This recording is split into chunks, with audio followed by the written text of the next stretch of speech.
सबको जय मसीह की परमेश्वर के नाम की महिमा हो। आज हम देखेंगे तलाक के विषय यीशु की शिक्षा, और ये हमें देखने को मिलती है मत्ती रचित सुसमाचार उसका 19वां अध्याय की पहली से लेकर 12वीं आयत तक।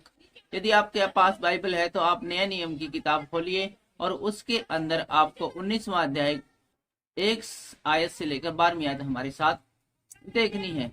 हमेशा की तरह सबसे पहले हम इसको इन चंद आयतों को उर्दू में पढ़ेंगे और इसके ठीक बाद इसको हिंदी में पढ़ते हुए एक्सप्लेन करने की कोशिश करेंगे। इस वीडियो को स्किप मत कीजिएगा। शैतान नहीं चाहता कि आप पूरा वीडियो देखें, क्योंकि वो हर हाल में आपको डिस्टर्ब करके परमेश्वर के वचन से दूर करना चाहता है। चलिए आइए शुरू करते हैं। उर्दू में 19वां अध्याय 1 से 12 और इसका शीर्षक रहेगा तलाक के बारे में मसीह की तालीम। पहली आयत कहती है उर्दू में, जब यीशु ये बातें खत्म कर चुका तो ऐसा हुआ कि गलील से रवाना होकर यरदन के पार यहूदिया की सरहद में आया और एक बड़ी भीड़ उसके पीछे होली और उसने उन्हें वहां अच्छा किया। और फरीसी उसे आजमाने को उसके पास आए और कहने लगे, क्या हर एक सबब से अपनी बीवी को छोड़ देना रवा है?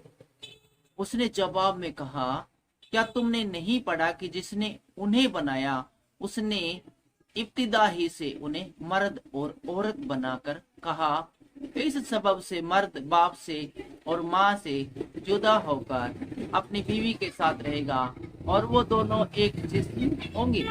बस वो दो नहीं बल्कि एक जिस्म है। इसलिए जिसे खुदा ने जोड़ा है उसे आदमी जुदा न करे। उन्होंने उससे कहा, फिर मूसा ने क्यों हुक्म दिया कि तलाकनामा देकर छोड़ दी जाए?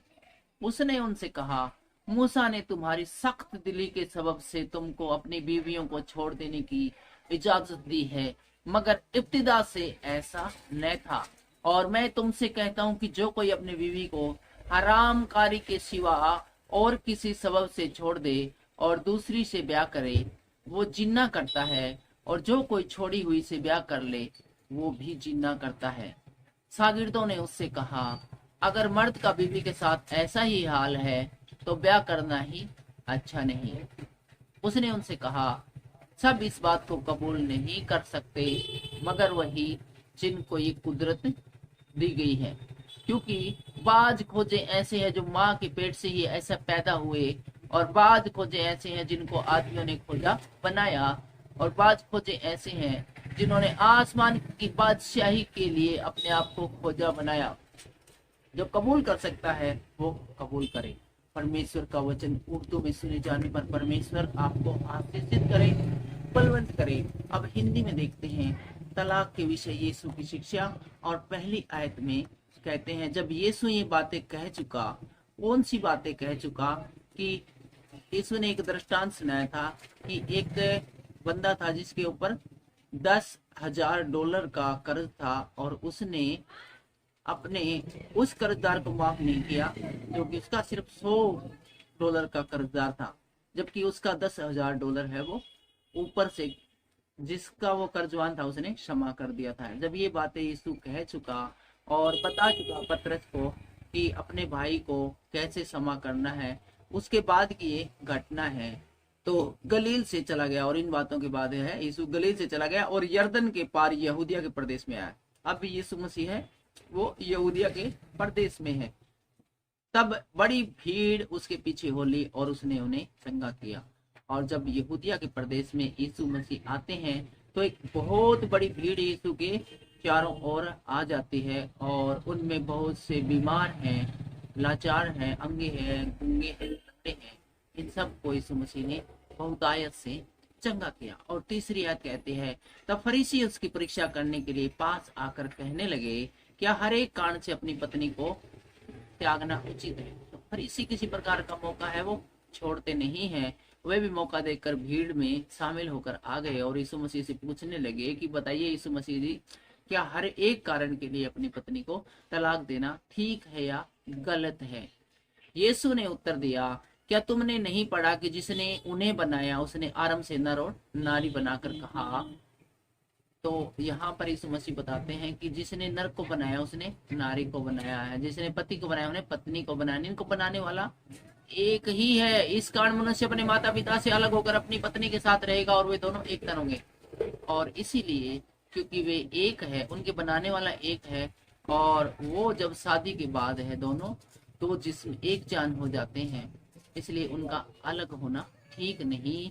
और इसीलिए वो अपने माता पिता से अलग होकर एक दूसरे के साथ रहेंगे, अर्थात एक तन रहेंगे, एक शरीर रहेंगे। छठी आयत में कहते हैं अतः वे अब दो नहीं परंतु एक तन है।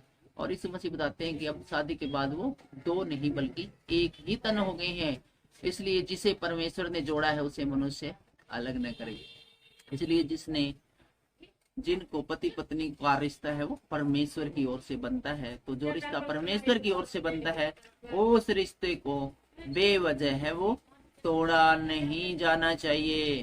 तब फरीसियों ने उससे कहा फिर मूसा ने यह क्यों ठहराया कि त्याग पत्र देकर उसे छोड़ दे। फिर वो बोले जी एक बात बताओ, आपकी बात तो ठीक है, बहुत अच्छी है, लेकिन मूसा ने क्यों कहा कि तलाक देकर अपनी पत्नी को छोड़ देना चाहिए? क्या मूसा को इस बात का ध्यान नहीं था? आपके विचार अलग है, मूसा के अलग है। मूसा तो नहीं कहा भाई तलाक देके छोड़ देना चाहिए, जबकि आप कह रहे हो कि नहीं छोड़ना चाहिए।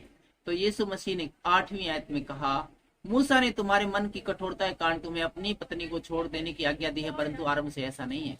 तो यीशु मसीह बोलेगा ऐसा है कि तुम जो कठोर आदमी हो, कठोर मनुष्य हो, निर्दयी हो और बड़े जालिम किस्म के हो, इसीलिए तुम अपनी पत्नी को मार ना डालो, कहीं उसकी गलती की सजा उसको मौत ना दे दो। इसलिए तुम्हारी मन की कठोरता की वजह से मूसा ने तुम्हारे लिए एक ऑप्शन रखा कि इसको ठेस पहुंचाने की जाए, शारीरिक नुकसान पहुंचाने की बजाय अगर तुम्हें नहीं रखनी है तो तलाक देकर छोड़ दो। लेकिन शुरुआत से ऐसा नहीं था, ये तुम भी जानते हो। और 9वीं आयत में कहते हैं, यीशु मसीह कहते हैं और मैं तुमसे कहता हूँ कि जो कोई व्यभिचार को छोड़कर और किसी कारण से अपनी पत्नी को त्याग पत्र देकर दूसरी से विवाह करे वह व्यभिचार करता है। और इसके अलावा यदि किसी का चाल चलन ठीक नहीं किसी की पत्नी का तो वो तलाक दे सकता है। लेकिन यदि उसका चाल चलन ठीक है और वो किसी छोटे मोटे कारण से किसी बकाशिका में या फिर उसको कोई और पसंद आ गई हो, इस वजह से उसे तलाक देना चाहे या प्रॉपर्टी के लालच में तलाक देना चाहे, तो वो एक प्रकार का व्यभिचार करने के समान है और बेहद गलत है और निंदनीय है। और जो उसे छोड़ी हुई से विवाह करे वह भी व्यभिचार करता है। और इस प्रकार से जो स्त्री यदि कोई छोड़ दी गई हो, जो व्यभिचार के कारण जिस स्त्री का तलाक हो गया हो, जो व्यभिचार में पकड़े गई हो और ऐसी स्त्री से कोई और विवाह करता है, तो वो भी उस स्त्री से व्यभिचार के समान, उस स्त्री से व्यभिचार करने के समान ही माना जाएगा। और 10वीं आयत में कहते हैं चेलों ने उससे कहा यदि पुरुष का स्त्री के साथ ऐसा संबंध है तो विवाह करना अच्छा नहीं। चेले बोले जी ये तो बड़ा खतरनाक आपने बात बता दी, ये तो बड़ा कुत्ता होता है, जो ब्याह करना इतना झंझट वाला काम है तो फिर तो ब्याह करना है ठीक नहीं है, शादी करनी ही नहीं चाहिए फिर तो यीशु ने उनसे कहा यह वचन ग्रहण नहीं कर सकते केवल वे जिनको यह दान दिया गया है। यीशु मसीह बोले भाई सारे का बस का रोग नहीं है अपने आप को शादी करने से रोकने का, ये तो किसी को जिसको दान मिला है वही व्यक्ति है वो इस चीज से बचे रह सकते हैं, शादी के बंधन से बचे रह सकते हैं। 12वीं आयत कहती है क्योंकि कुछ नपुंसक ऐसे हैं जो माता के गर्भ से ही ऐसे जन्मे और कुछ नपुंसक ऐसे जिन्हें मनुष्य ने नपुंसक बनाया और कुछ नपुंसक ऐसे जिन्होंने स्वर्ग के राज्य के लिए अपने आप को नपुंसक बनाया है। जो इसको ग्रहण कर सकता है वह ग्रहण करे। इसमें से बोला जी कुछ तो ऐसा है कि कुछ तो है जन्म से ही ऐसे हैं जो बाल ब्रह्मचारी है और कुछ ऐसे हैं जिन्होंने मनुष्य को ने बाल ब्रह्मचारी बनाने के लिए मजबूर किया और कुछ ऐसे हैं जिन्होंने स्वर्ग के राज्य के लिए अपने आप को बाल ब्रह्मचारी बना दिया है। जो इसको ग्रहण कर सकता है वो ग्रहण कर सके। और यीशु मसीह कहते हैं मेरी इस अनमोल सलाह को जो मान सकता है वो मान ले। और आज के इन वचनों में फिलहाल इतना ही, मिलते हैं अगले वीडियो में, तब तक सबको जय मसीह की जय हिंद।